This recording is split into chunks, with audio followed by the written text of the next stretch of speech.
ॐ शोणप्रभं सोमकलावतंसं पाणिस्फुरत्पञ्चशरेक्षुचापं प्राणप्रियं नौमि पिनाकपाणेः कोणत्रयस्थं കുലദൈവതം. எல்லாருக்கும் நமஸ்காரம். வேதங்களை பற்றி கொஞ்சம் சொல்லிட்டு இருந்தோம். 4 வேதங்கள், ரிக்வேதம், யஜுர்வேதம், சாமவேதம், அதர்வண வேதம்னு இப்படி 4 வேதங்களை பார்க்கறது ரிக்வேதத்திலேயே இருக்கு. யாகத்துக்காக 4 பிரதான அர்த்துக்குகள் 4 வேதத்தை அத்தியனம் பண்ணினவா, அதில் மாஸ்டர் பண்ணினவா அப்படின்னு சொன்னோம். இன்னும் நமக்கு வேதத்தை பற்றி நிறைய தெரிஞ்சுக்கிறதுக்கு இருக்கு. கொஞ்சம் கொஞ்சமாக சின்ன சின்ன விஷயங்களாக சொல்கிறோம்னு நினைக்கிறேன். இப்போ நெச்சூரோட வைதிக பாரம்பரியம் அளவு ஆரம்பிச்சிருக்கோம். அதுக்கு வேண்டி ஒரு கிரவுண்டிங் அளவு பண்ணிட்டு இருக்கோம். நெச்சூரில் யஜுர்வேதிகளாக நிறைய பேர் இருந்தா. யஜுர்வேதத்தை படிக்கப்பட்டவா, யஜுர்வேதத்தை படித்து யஜுர்வேதத்தில் சொன்ன மாதிரி கர்மாக்களை பண்ணிட்டு இருக்கப்பட்டவா, யஜுர்வேதிகள் சொன்னா யஜுர்வேதத்தை வச்சுக்கிட்டு இருக்கப்பட்டவா. அதுலேயே நிறைய பேர் ஆபஸ்தம்ப சூத்திரம் அப்படி. அப்போ சூத்திரம்னா என்னதுன்னு தெரியணும், இருக்கட்டும். ஒரு ஃபேமிலி பௌதாயன சூத்திரம் அப்படின்னு ஒரு சூத்திரத்தை ஃபாலோ பண்ணியிருந்தான். அப்போ இதெல்லாம் தெரியணும்னா கொஞ்சம் பேஸ் கொஞ்சம் எல்லாம் சொல்லி வைக்கணுமே.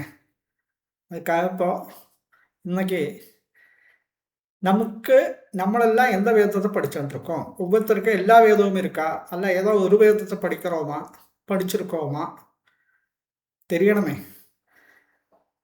புதிய ஜென்ரேஷனில் இருக்கிறவங்களுக்கு அநேகமாக தெரியாது.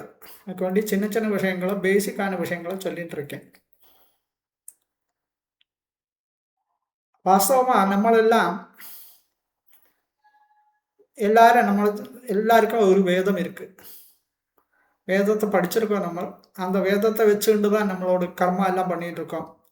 பூணல், கல்யாணம், சீமந்தம், ஆவணியாவட்டம், ஸ்ராத்தம் எல்லாத்தையுமே ஏதோ ஒரு வேதத்தை பேசிக்காக வச்சுக்கிண்டு அதை வச்சுக்கிட்டு தான் பண்ணிட்டு இருக்கோம். நமக்கு என்ன வேதம்னு கேட்டால் நிறைய பேருக்கு தெரியாது. சில வாழ்க்கெல்லாம் தெரியும். எப்படி தெரியும் கேட்டால், அபிவாதையை சொல்கிறத என்ன வேதம்னு அதில் வரும். யஜுஷாக்காத்தியாயி, ரிக்ஷாக்காத்தியாயி, சாமசாக்காத்தியாயின்னு எல்லாம் வரும். அது விஷயம் தெரிஞ்ச வாழ்க்கை தான் பார்த்தா தெரியும். சில வாழ்க்கை அல்லாதுக்கே தெரியும். நான் யஜுர்வேதியாக்கம், சிலவா நான் ரிக்வேதியாக்கம் சொல்லுவா. இப்படி அபிவாதைய சொல்றதான் தெரியும். அல்லாதக்கு நமக்கு தெரியறதுக்கு வழி இருக்கு. ஆவணியாவட்டம் வரத்து தெரியும். யஜுர்வேதிகளோட ஆவணியாவட்டம் இந்த நாளைக்கு, இவாளோடு ரிக்வேதிகளோடு இந்த நாளைக்கு, சாமவேதிகளோடு இந்த நாளைக்கு, வேற நாளில் வரும். சிலப்போ ரிக்வேதிகளோடும் யஜுர்வேதிகளோடும் ஒன்றா வரும். அப்போல்லாம் நமக்கு என்ன வேதம்னு தெரியும். நம்ம எல்லாருமே வேதத்தை கொஞ்சம் அத்தியனம் பண்ணியிருக்கோம், கொஞ்சமாவது சொல்லியிருக்கோம். மாத்திரமல்ல, நம்மளெல்லாம் புருஷாளுக்கு கல்யாணம் ஆகிறதுக்கு பின்னால் விரதம் சொல்லி பண்ணுவாளே, அந்த விரதம் சொல்கிறது வாஸ்தவத்தில் வேதாத்தியனத்தை க்ளோஸ் பண்ணுறதாக்க. சமாவர்த்தனம்னு சொல்லுவா டெக்னிக்கலாக சொன்னால். அந்த சமாவர்த்தனை நம்ம வேதாத்தியனத்தை பூர்ணமாக பழைய காலம் மாதிரி பண்ணாததுனால அப்போ சிம்போலிக்காக அப்போவே ஆரம்பித்து அப்போவே முகிக்கிற மாதிரியெல்லாம் பண்ணுவோம். அதுக்காக விரதம் சொல்லிட்டு இருக்கா. சமாவர்த்தனம்னு சொல்லலாம். சமாவர்த்தனம் சொன்னால் ரிச்சுவலிஸ்டிக் க்ளோஷியர் ஆஃப் பிரம்மச்சரியம். அப்போ அந்த சமயத்தில் நம்ம என்ன வேதம் அது தெரியணும். அது மாதிரி எல்லா கர்மா பண்ணுறதையெல்லாம் நம்மளுக்கு தெரியணும். நமக்கு தெரியாட்ட வாத்தியாருக்கு தெரியும், சிலப்பா தெரியாத வாழும் உண்டு. அப்போ அது தெரிஞ்சிருக்கணும். அதானது நமக்கு எல்லாருக்கும் ஒரு வேதம் பேசிக்காக படிக்கணும். அந்த வேதம் படித்ததுக்கப்புறம் தான் இன்னொரு வேதம் படிக்கிறதானா படிக்கப்படும். இப்போ நான் யஜுர்வேதியாக்கம், யஜுர்வேதத்தை பூர்ணமாக அத்தியனம் பண்ண அப்புறம் தான் எனக்கு சாமம் படிக்கிறதுக்கு ஆசை இருக்குதுன்னா அப்புறம் தான் படிக்கப்படும். அப்படி 2 வேதம் படிக்கப்பட்டவா, 3 வேதம் படிக்கப்பட்டவா உண்டு. அதனால தானே நார்த்தில் எல்லாம் எப்போதும் சர்ணையும் த்விவேதி திரிவேதி நல்லா இருக்கேன், திரிபாഠி. திவேதினா 2 வேதம் படிக்கிறவா. ஆனால் ஒரு வேதம் எல்லாருக்கும் அநேகமாக இருக்கும். அது எப்படி தெரிஞ்சுக்கலாம் கேட்டால், அபிவாதையில் இன்னொரு இது கூட இருக்கு. சூத்திரம், നമുക്കെല്ലാം ഗോത്രം, സൂത്രം, വേദം, ഇത് 3 உண்டு. இது அபிவாதைய சொல்றது இருக்கு. அப்போ இந்த அபிவாதைய சொன்னா என்னது, சூத்திரம் சொன்னா என்னது, இதுக்கும் வேதங்களுக்கும் என்ன கனெக்ஷன், நமக்கு என்ன வேதம்னு சூத்திரத்துலேருந்து தெரியுமா, இதை பற்றி கொஞ்சம் இன்னைக்கு சொல்கிறோம்னு நினைக்கிறேன். நம்ம அபிவாதையே சொல்கிறோமே என்னது அது, நான் அபிவாதனம் பண்ணுறேன் அந்த வார்த்தைக்கு அர்த்தம். இதுக்கு அபிவாதையே சொன்னால் நான் அபிவாதனம் பண்ணுறேன். அபிவாதனம் சொன்னாலோ நமஸ்காரம் பண்ணுறது, என்ன ஆசீர்வாதம் பண்ணுங்கோன்னு சொல்லுறது. ரெண்டு விதமாகவும் சொல்லலாம். நமஸ்காரம் பண்ணிட்டு என்ன ஆசீர்வாதம் பண்ணுங்கோ அப்படி சொல்கிறதுக்காக அபிவாதனம் சொல்லுவாள். அப்போ நமஸ்காரம் பண்ணுற போது என்ன ஆசீர்வாதம் பண்ண சொன்னால் நான் யாரையும் சொல்லணுமே, என்னோட ஐடென்டிட்டியை சொல்லணுமே. அதுதான் அபிவாதையை சொல்லிட்டு இருக்கோம். நான் அபிவாதனம் பண்ணுறேன், அபிவாதையே சொன்னா. എന്നിട്ട് நான்னா யாரு, அது கடைசியில் வரும். நாராயண சர்மா நாமா அஹமஸ்மி போஹோ, அஹமஸ்மி ஐ ஆம் நாராயண சர்மா, எனக்கு நாராயணன்னு பேர். நாராயண சர்மா, பிராமணர்களுக்கெல்லாம் சர்மான்னு சேர்த்துப்பா பேரில். சுந்தரேஸ்வர சர்மா, வேங்கட சுப்பிரமணிய சர்மா. நான் அப்போ நாராயண சர்மான்னு பேருன்னு ஒருத்தன் சொல்கிறேன். அப்போ நீ நாராயண சர்மான்னா முழுவன் ஆகலையே, இன்னும் என்னெல்லாம் உண்டு, நீ எந்த வேதத்தை சேர்ந்தவன். அப்போ அதில் நம்ம 3 காரியம் சொல்லிட்டு இருக்கோம். அபிவாதையில் சொல்லி பார்த்தா தெரியும். நான் உதாரணமாக ஒருத்தன் அபிவாதையை சொல்கிற மாதிரி சொல்கிறேன். அபிவாதையே வாசிஷ்ட மைத்ராவருண கௌண்டின்ய த்ரியார்ஷேய பிரவரான்வித கௌண்டின்ய கோத்ர ஆபஸ்தம்பசூத்ர யஜுஷாகாத்யாயி வெங்கடசுப்ரமணிய சர்மா நாமா அகம். ഒന്നിച്ച് ചൊല്ലണം. വെങ്കടസുബ്രഹ്മണ്യ ശർമാ നാമ അഹം അസ്മി ഭോഹ. இப்போ பாருங்கோ, எனக்கு வெங்கட சுப்பிரமணியன் பேர். நான் யஜுஷாக்கையை அத்தியனம் பண்ணுறேன், யஜுர்வேதத்தை அத்தியனம் பண்ணுறேன், யஜுஷாக்கா அத்தியாயி. இது ஒரு விஷயம் இருக்கு.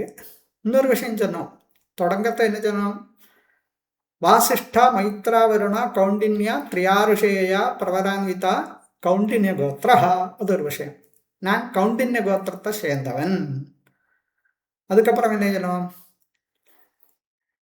ஆபஸ்தம்ப சூத்ர, நான் ஆபஸ்தம்ப சூத்திரத்தை சேர்ந்தவன். அப்போ 3 விஷயம் சொன்னோம். என்னோட ஐடென்டிட்டி சொல்கிற என்னெல்லாம், கோத்திரம், சூத்திரம், வேதம். கோத்திரம்னா என்னது, நம்ம எந்த ஃபேமிலியை சேர்ந்துருக்கோம், எந்த லீனியேஜில் இருக்கோம், எந்த பெரிய மகர்ஷிகளோடு அதை ஃபாலோவர்ஸ், நம்ம அந்த எந்த வம்சத்தில் இருக்கோம்னு சொல்கிறது. நிறைய கோத்திரங்கள் உண்டு. இப்போ கௌண்டின்ய கோத்திரம் சொன்னேன். இந்த கௌண்டின்ய கோத்திரத்தில் முன்னால் இருந்தவா பெரிய ரிஷிகள் 3 பேரோடு பேரை சொல்லணும். 3 பேரோடு பேரை சொன்னால் அந்த பிரவரத்துக்கு பேர், அந்த பிரவரம் சொல்லுவா. பிரவரம் சொல்லுவது ஏதெல்லாம் இந்த ஆன்சிஸ்டர்ஸில் ரொம்ப ஏன்ஷியன் டைம்ஸில் இருக்கிற ஆன்சிஸ்டர்ஸில் ரொம்ப இம்பார்ட்டண்ட்டான 3 பேர் சொல்கிறது. இங்கே சிலதில் 5 பேர் சொல்லுவா, சில பேர் 3 பேர் சொல்லுவா. இந்த 3 பேருக்கு என்ன பேர், பிரவரம். இப்போ கௌண்டின்ய கோத்திரத்துக்கு என்ன பிரவரம், வாசிஷ்ட மைத்ராவருண கௌண்டின்யா. இந்த மாதிரி எல்லா கோத்திரத்துக்கும் பிரவரம் உண்டு. பிரவரம் சொன்னால் பிரவர ரிஷிகள். இந்த ரிஷிகளை நம்ம சில சமயத்தில் என்ன ஸ்மரிப்போம், அபிவாதய கோத்திரத்தை ஸ்மரிக்கிறோம். இதை தவிர யஜ்ஞத்தில் ஸ்மரிப்போம், விவாகத்தில் ஸ்மரிப்போம். விவாகம் பண்ணுறத இந்த பிரவரமெல்லாம் சொல்லிட்டு தான் கன்னிகாதானம் பண்ணுவான். அப்போ இன்ன கோத்திரத்தை சேர்ந்தவன், இன்ன கோத்திரத்தை சேர்ந்தவனுக்கு நான் இன்ன கோத்திரத்தில் இருக்கிற நான் என்னுடைய பொண்ணை, இன்ன கோத்திரத்தில் இருக்கிற இந்த பொண்ணை நான் கன்னிகாதானமாக கொடுக்குறேன் சொல்கிறத. இந்த கொடுக்கப்பட்டதான கோத்திரம் இருக்கே, அந்த ரிஷிகள் பிரவர ரிஷிகளையும் சொல்லணும். எவனுக்கு கொடுக்குறானோ அவனோடு கோத்திரத்தில் உள்ள பிரவர ரிஷிகளையும் சொல்லணும். அப்போ பிரவர ரிஷிகள் சொன்னால் பிரவரணம் பண்ணப்பட்ட ரிஷிகள், யாகத்தில் எல்லாம் கூப்பிடப்பட்ட ரிஷிகள், ஸ்மரிக்கப்பட்ட ரிஷிகள். 3 ரிஷிகள் இருந்தால் ത്രയാഋഷേയ ചൊല്ലുക. 3 പേരുള്ളത്. ചില ഗോത്രങ്ങൾക്കെല്ലാം പഞ്ചാഋഷേയാന്നുണ്ട്. ശ്രീവത്സ ഗോത്രத்துக்கு அப்படி உண்டு. ഭാർഗവ, ച്യാവന, ആപ്നവാന, ഔർവ, ജാമദഗ്നിയ அப்படின்னு ശ്രീവത്സ ഗോത്രத்துக்கு 5 എണ്ണമുണ്ട്. പിന്നെ 5 എണ്ണം ചൊന്നേനാ ചൊല്ലാട്ടാ ഇരിക്കട്ടെ. 5 എണ്ണമുണ്ട്. ശിലവ 7 പ്രവര ഋഷികൾ இருக்கிற கோத்திரமும் உண்டு. இதிலே சில கோத்திரங்களுக்கெல்லாம் ஒரே பிரபலமாக இருக்கும். அதெல்லாம் இருக்கட்டும், பெரிய விஷயங்கள், டெக்னிக்கல் டீட்டெயில்ஸ் எல்லாம் நிறைய சொல்லலாம். இப்போ நம்ம என்ன விஷயம் சொன்னோம், நம்ம என்ன கோத்திரத்தை சேர்ந்திருக்கோம். ഭാർഗവ, ച്യാവന, ആപ്നവാന, ഔർവ, ജാമദഗ്നിയ 5 பஞ்சாரிஷேயா. இந்த 5 ரிஷிகளோடு அந்த வம்சத்தில் நான் ஜனிச்சிருக்கேன். இவா என்னோட பிரவர ரிஷிகள். இந்த கோத்திரம் எனக்கு. இந்த 5 ரிஷி சொன்னேன். இந்த பஞ்சாரிஷேயா இது ஸ்ரீவத்ச கோத்திரம். முன்னால சொன்னது கௌண்டின்ய கோத்திரம். இந்த மாதிரி எல்லா கோத்திரங்களுக்கும் உண்டு. இப்போ கோத்திரத்தை சொல்கிறோம். நான் இந்த ஃபேமிலியை சேர்ந்தவன். அதுக்கப்புறம் என்ன சொன்னோம், ஆபஸ்தம்ப சூத்திரத்தை சேர்ந்தவன். ஆபஸ்தம்ப சூத்திரம் அப்படின்னா என்னது, சூத்திரம்னா என்னது? சூத்திரம்னா ஓரோ வேதத்திற்கும் அந்த வேதத்தை அத்தியனம் பண்ணுறவா, அந்த வேதத்தை வச்சுண்டு கர்மாக்களை பண்ணுறவா. இப்போ யஜுர்வேதமாக்க நான் வச்சுட்டு இருக்கேன். அப்போ நான் யஜுர்வேதி. யஜுர்வேதத்தை வச்சுண்டு கர்மா பண்ணுறேன், யஜுர்வேதத்தை அத்தியனம் பண்ணுறேன், படிக்கிறேன். அப்போ அந்த யஜுர்வேதத்தை வச்சுன்னு கர்மா பண்ணுறபோது எனக்கு தோணுன மாதிரி கர்மா பண்ண முடியாது. எல்லாருக்கும் ஒரே மாதிரி இல்லை. நான் எங்கள் பெரியவா வச்சுட்டு இருந்த ஒரு புக்கை வச்சுண்டு அதை ஃபாலோ பண்ணிட்டு தான் கர்ம ரிச்சுவல்ஸ் எல்லாம் பண்ணுவேன். அந்த புக்கு நிறைய ரிஷிகள் பல புக்குகள் எழுதியிருக்கா. ஒவ்வொரு வேதத்துக்கும் சிலப்போ 4 3 ரிஷிகள் எழுதியிருப்பா. அந்த புக்கை வச்சுட்டு கர்மா பண்ணுறவன் அந்த ரிஷியோட சூத்திரத்தை சேர்ந்தவன். அந்த புக்குக்கு பேர் சூத்திரம். இப்போ ஆபஸ்தம்பர்னு ஒரு மகர்ஷி, அவர் கிரஹ்ய சூத்திரம் ஒரு சூத்திரம், ஒரு டெக்ஸ்ட் அதை பண்ணினார். அதை வச்சுட்டு கர்மாக்களை பண்ணிட்டு இருக்கிறவாள்லாம் ஆபஸ்தம்ப சூத்திரக்காரர். அப்போ சூத்திரம்னா என்னது? சூத்திரம்னா ஒரு டெக்ஸ்ட்டுக்கு பேர், அந்த டெக்ஸ்டில் இருக்கிற லாங்குவேஜுக்கும் பேர் சொல்லலாம். அது எப்படி? அதானது வேதத்தில் சொல்லியிருக்கிற யாகங்கள். இப்போ தரிசம், பூர்ணமாசம், அஸ்வமேதம், இந்த மாதிரி சோமயாகம், ஆப்தோர்யாமம், வாஜபேயம், இந்த மாதிரி யாகங்கள் வேதத்திலேயே நேரடியாக சொல்லிருக்கு. இதை பண்ணு, இதை பண்ணணும், இப்படி பண்ணணும் எல்லாம். வேதத்தில் நேரடியாக சொல்லாதக்கு ஸ்மிருதிகள்லேயும் வேற சில புஸ்தகங்கள்லேயும், இப்போ நம்ம சொல்கிற இந்த சூத்திர புஸ்தகங்கள்லேயும் இன்னென்னதெல்லாம் பண்ணணும், விவாகம் பண்ணணும், இப்படி இப்படி பண்ணணும், சீமந்தம் பண்ணணும், இப்படி இப்படி பண்ணணும். இந்த விவாகம், சீமந்தம், இந்த கர்மா எல்லாம் எப்படி பண்ணணும்னு சொல்லக்கூடன டெக்ஸ்ட்டு. அப்போ விவாகம் சீமந்தம் മാത്രമല്ല യാഗങ്ങളും ഉണ്ട്. അപ്പോൾ ശ്രൗതം, വേദം ഡയറക്റ്റാக சொன்ன ശ്രൗത கர்மாக்களையும், அது மாதிரி ஸ்மிருதிகள் சொன்ன கிரஹ சூத்திரங்கள் சொன்ன கிரஹ்ய கர்மாக்களையும் எப்படி பண்ணணும்னு அதோட கைடு புக்ஸ் மாதிரி கரெக்டாக இந்த மாதிரி இந்த மந்திரத்தை சொல்லணும், இன்னது பண்ணணும், இந்த மந்திரத்தை சொல்லணும், இன்னது பண்ணணும்னு கரெக்டாக வரிசையாக சொல்லி வச்சுருக்கோம். இந்த புஸ்தகத்துக்கு என்ன பேர்? கல்பசூத்திரம்னு பேர். என்னத்தினால அந்த பேர் வந்தது?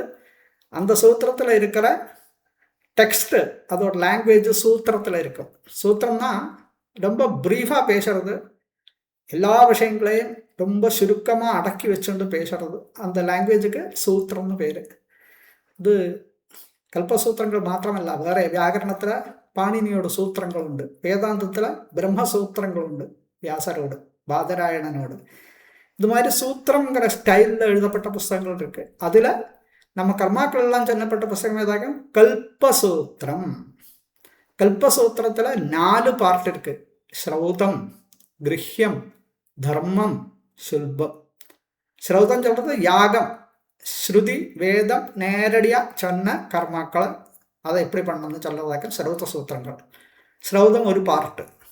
அடுத்த போல கிரஹ்யம்.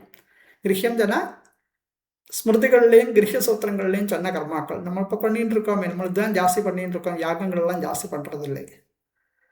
அப்போ இந்த கிரகிய கர்மாக்கள், அதாவது குழந்தை பிறக்கிறதுலேருந்து ஆரம்பிக்கும், குழந்தை பிறக்கிறதுக்கு பின்னால் கர்ப்பாதானத்துலேருந்து ஆரம்பிக்கும்.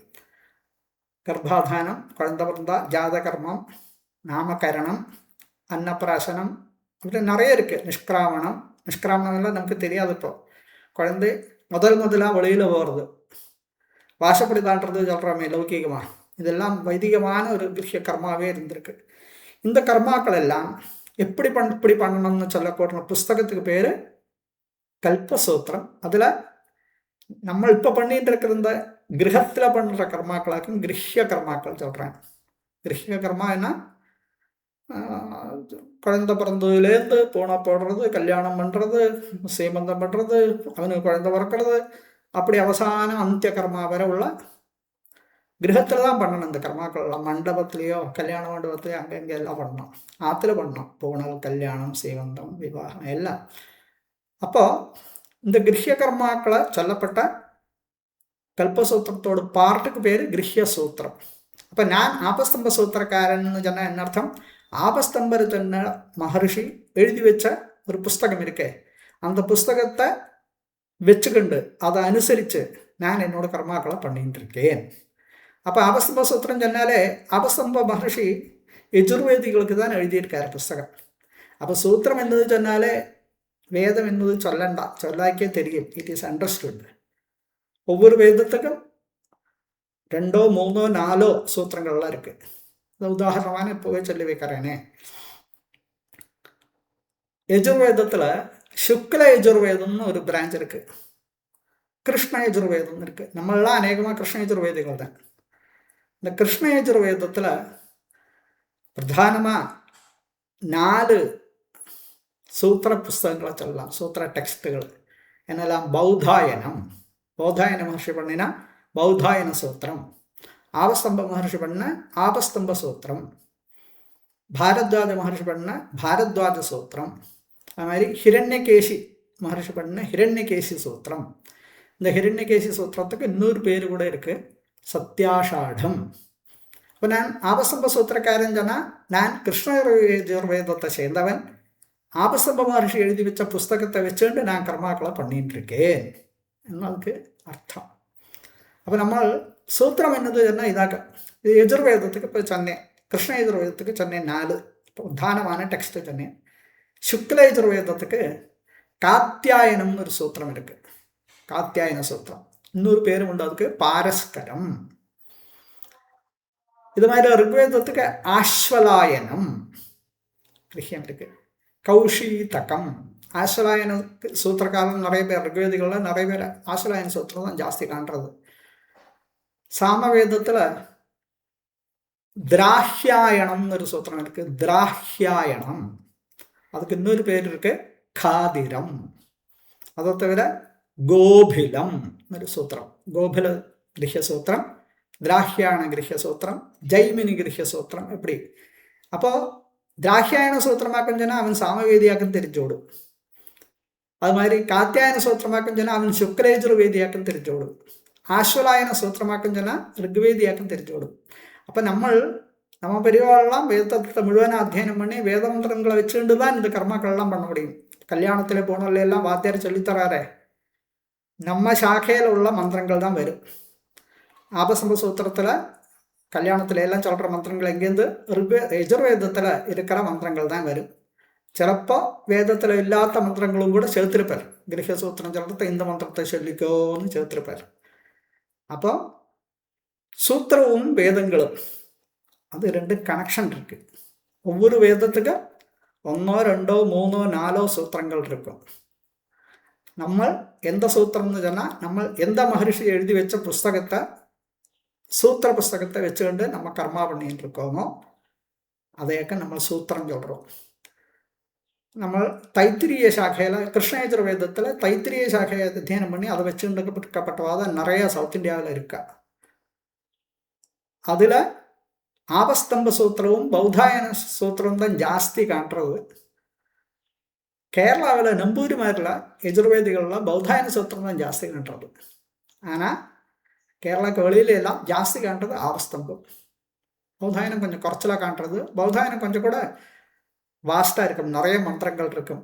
நீங்களே பார்த்துங்க, ஆவணியாவட்டம் பண்ணுறது பௌதாயனக்காரர்களுக்கு வேறையா சொல்லிக் கொடுப்பா. அந்த பௌதாயனக்காரர்களோட தர்ப்பணங்கள்லாம் நிறைய இருக்கும். ஆபஸ்தம்பரோடெல்லாம் பிரம்மயத்திலேயே தொடங்கும் இந்த டிஃபரன்ஸு. ஆபஸ்தம்பரோடு 10 மினிட்ல முடியும், அவளுக்கு 1/2 மணி நேரம் ஆகும். நிறைய ரிஷி தர்ப்பணங்கள். அப்போ பௌதாயனம்னு ஒரு கிரகம் இருக்குது நம்ம தைத்திரிய சாக்கைக்கு. அதில் குறைச்சலாக தான் நம்ம ஆளுகள் இருக்கு. அதாவது ஆந்திராவிலையும் தமிழ்நாட்டிலையும் கொஞ்சம் குறைச்சல் தான். ஆபஸ்தம்பத்தை கம்பேர் பண்ணுறது குறைச்சல். கேரளாவில் நம்பூரிமாரில் பௌதாயனம் நிறைய இருக்குது. ரிக்வேதத்தில் ஆஸ்வராயன சூத்திரம் தான் ஜாஸ்தி காண்றது. கேரளாவில் கௌஷிதக சூத்திரம் இருக்குது, கௌஷிதகாரர்கள் நிறைய இருக்கா. சாமவேதிகள்லேயும் திராஹ்யாயனம் சொல்கிறா, ஜெய்மினியும் சொல்கிறா, குறைச்சலாக தான் காண்றது. கோபில கிரகியம், திராஹ்யாயன கிரகியம், ஜெய்மினி கிரகியம்னு இருக்குது. அப்போ இப்போ மொத்தமாக என்ன சொல்லிட்டு வந்தோம்? நமக்கு என்ன வேதம்னு தெரிஞ்சுக்கணும். நம்ம வேதத்தையெல்லாம் சொல்லாட்டாலும் வேதத்தை அத்தியனம் பண்ண மாதிரி அத்தியனம் பண்ணுறது, அந்த ரிச்சுவல் எல்லாம் பண்ணிட்டு இருக்கோம். கல்யாணத்துக்கு முன்னால் விரதம் பண்ணுறோமே, வேதத்தை அத்தியனத்தை ஆரம்பிக்கிறது அதை முடிக்கிறது ரெண்டுமே பண்ணுறோம். இதுதான் விரதம்னு சமாவர்த்தனம்னு சொல்லிட்டு இருக்கோம். ஆவணியாவட்டம் பண்ணுறோமே, அதுலேயும் வேத அத்தியனம் தான். வேதாத்தியனத்தோடு வேதா ஸ்கூல் ரீஓப்பனிங் ஆகும் ஆவணியாவட்டம் சொல்கிறது. நம்ம சொல்கிற வேத மந்திரங்களுக்கு அதோட எஃபிகசியை ரீசார்ஜ் பண்ணுறதுக்காக ஆவணியாவட்டம் தான் பண்ணிகிட்டு இருக்கோம். சம்ஸ்கிருதத்தில் ஆவணியாவட்டத்துக்கு உபாகர்மான்னு சொல்லுவேன். உபாகர்மா சொன்னால் ரெனோவேஷன், ரெஜுவினேஷன். என்னக்கா ritualistic recharging of the efficacy of Veda mantras. இந்த வேத மந்திரங்களை நமக்கு நிறைய உபயோகப்படுத்தணும். நம்மளோட கர்மாக்கள் எல்லாம் வேத மந்திரத்தோடு தான் கர்மா பண்ணிட்டு இருக்கோம். அப்போ மந்திரம் சக்தியாக இருக்கணும், அதுக்கு ஆவணியாவட்டம் பண்ணுறோம். அப்போ ஆவணியாவட்டம் பண்ணுறத நமக்கு வேதம் இருக்குது தெரியாது. விரதம் பண்ணுறத வேதாத்தியனமும் முடிக்கிறதுனால நம்ம பூர்ணமாக அத்தியனம் பண்ணாட்டாலும் பூர்ணமாக வேதத்தை படிக்காட்டாலும் சொல்லிகிட்டு இருக்கோம். அதுமாதிரி நம்மளோட கிரகிய கர்மாக்கள் எல்லாம் பூணல், கல்யாணம், சீமந்தம், ஜாதகர்மா, நாமகரணம், இதில் எல்லாம் நம்மளோட வேத மந்திரங்களை நம்மளோட சூத்திரக்காரர்கள் சொன்ன மாதிரி அந்தந்த சமயத்தில் வேத மந்திரங்களை சொல்லிகிட்டு இருக்கோம். அதனால் வேதம் நமக்கு இருக்குது, அது நம்ம தெரிஞ்சுக்கணும். எப்படி தெரியும் கேட்டால் சூத்திரத்துலேருந்து தெரியலாம், சட்டுன்னு தெரிஞ்சு விடும். நம்ம அபிவாதையை சொல்கிறது என்னன்னா, நம்மளோட ஐடென்டிட்டியை சொல்லிட்டு நமஸ்காரம் பண்ணுறோம், என்ன ஆசீர்வாதம் பண்ணுன்னு கேட்டுக்கிறோம். சிலவாள்லாம் அபிவாதையை சொன்னதுக்கு அப்புறம் நமஸ்காரம் பண்ணுவா, சிலர் நமஸ்காரம் பண்ணி அபிவாதையை சொல்லுவா. இது ரெண்டு ஆனாலும் என்னவாக்கம் பண்ணுறா, நான் நமஸ்காரம் பண்ணுறேன், என்னோட அட்ரஸ் இதாக்கம், என்னோட ஐடென்டிட்டி இதாக்கம். அப்போ அவனுக்கு ஆசீர்வாதம் பண்ணுறதுக்கு சௌகரியமாக இருக்கும். ஆசீர்வாதம் பண்ண வைக்கிறது இல்லாட்டா நமஸ்காரம் பண்ணுறது, இதுதான் அபிவாதனம் சொல்கிறதுக்கு அர்த்தம். அபிவாதையே சொன்னால் நான் அபிவாதனம் பண்ணுறேன். அப்போ இதுலேருந்து இப்போ சொல்லி வந்தது என்னது, எல்லாரும் வேதத்தை பூர்ணமாக அத்தியனம் பண்ணாட்டாலும் வேதம் இல்லாத நமக்கு ஒன்றும் நடக்காது. சந்தியாவதனம் பண்ணுறதுலேருந்து எல்லாம் வேத மந்திரங்கள் வேணும். எல்லாங்கேயும் வேத மந்திரங்கள் இருக்கு. நம்ம வேதத்தில் இருக்கிற மந்திரங்களை தான் அநேகமாக உபயோகிக்கிறோம். நம்ம கர்மாக்களுக்கு உபயோகிக்கிற மந்திரங்களும் பண்ணுற மெத்தடாலஜியும் மாடஸ் ஆப்பராண்டியும் எல்லாம் சூத்திரம் சொல்கிற புஸ்தகத்துலேருந்தாக்க இருக்குது. ஒரு வேதத்துக்கு நிறைய சூத்திரங்கள் இருக்கும். நம்ம சூத்திரம் எது சூத்திரத்தை ஃபாலோ பண்ணிட்டு இருக்காங்களோ நம்ம பிரிவா, அதில் தான் நம்ம பண்ணணும். எல்லா கர்மாவும் அதில் தான் பண்ணணும். இது நம்ம பேசிக்காக தெரிஞ்சு வேண்டின விஷயம். வேதத்தை சம்பந்திச்சு வைதிகமான கர்மாக்கள் தெரியறத பேசிக்காக தெரிஞ்சுக்க வேண்டின விஷயம் என்னது, நம்ம வேதம் என்னது, நம்ம சூத்திரம் என்னது, நம்ம கோத்திரம் என்னது. அப்போ அதுக்காக சொல்லி வச்சேன். நமஸ்காரம் பண்ணி நிறுத்திக்கிறேன். ஓம் நமோ பிரம்மணே நமோ அஸ்த்வக்னயே நம பிருத்திவ்யை நம ஓஷதீभ्यः நமோ வாச்சே நமோ வாசஸ்பதயே நமோ விஷ்ணவே பிருஹதே கரோமி. ஓம்